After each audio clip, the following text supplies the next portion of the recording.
So in doing the testing of the bacteria, we found that there are, in root canals, today we're finding about 53 different bacteria. What do they do? Well, these bacteria, there are 28 of them which are directly involved with the health or disease, non-health of the heart, that they are known from the scientific literature to create certain heart conditions. Some of them specialize in attacking the heart valve. There are valves that open and close in the heart. Some of them have a predisposition to go there. Many of them cause what's called endocarditis. Endo, inside the heart, itis, inflammation. Inflammation of the vessels inside the heart. Well, that's not too handy because that kind of leads to other tragic events. And then some of them cause platelet aggregation. Can you spell that? No. There are platelets that have to do with clotting factors in there, and they come together and they form little clots in there. Well, you get these little clots floating around in the brain and in the heart, and that creates a whole different problem. So all of these things are right out of the scientific literature. It's just that DNA becomes the messenger to tell you who's there and what it's doing. And that has opened up a whole new avenue of connection between dentistry and medicine. We've been doing this for several years, and I did a test just a few days ago on the materials that were found in a root canal. And we sent the report to the dentist who had taken out the root canal tooth. She looked at it, and these names are this long, and I don't know who invented them, but it was somebody who had it in for anybody else who tried to understand where they came from. So she looks down that list, and the patient's in real bad shape, so she sent it to the physician.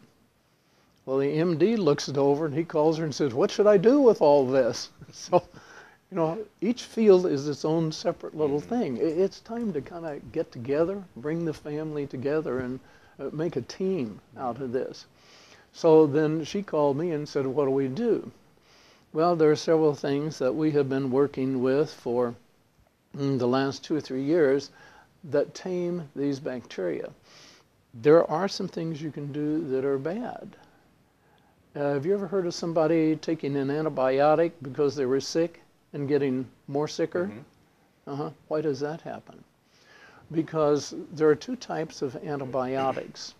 There's the bactericidal, like suicidal, homicidal, to kill, and there's the bacteriostatic. Well, the bactericidals, which most people use, if you're going to use an antibiotic, you don't really know who you're targeting. Use a broad spectrum antibiotic. When a broad spectrum antibiotic that's bactericidal comes on the scene, I'm finding I'm having to change some of my lecture here every decade, because have you ever heard of John Wayne? You'd be surprised how many people say, "Who?" I'm sure. Well, in John Wayne's day, he was a cowboy of a long time ago. He was known to just, and the bad guy falls over dead. Well, that's what's supposed to happen with these bacteria. With the bactericidal, go in and hit the bacteria. They don't fall over dead. They explode.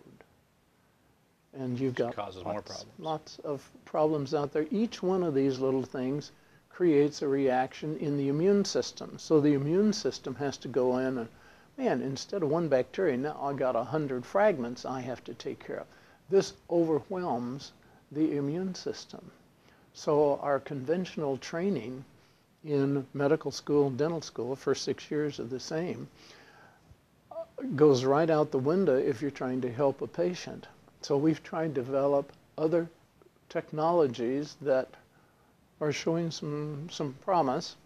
Give me a few more months and I can give you more than a promise. as to how to bring some of these, quote, incurables under control. Well, a lot of the incurables can come under control by getting rid of the source.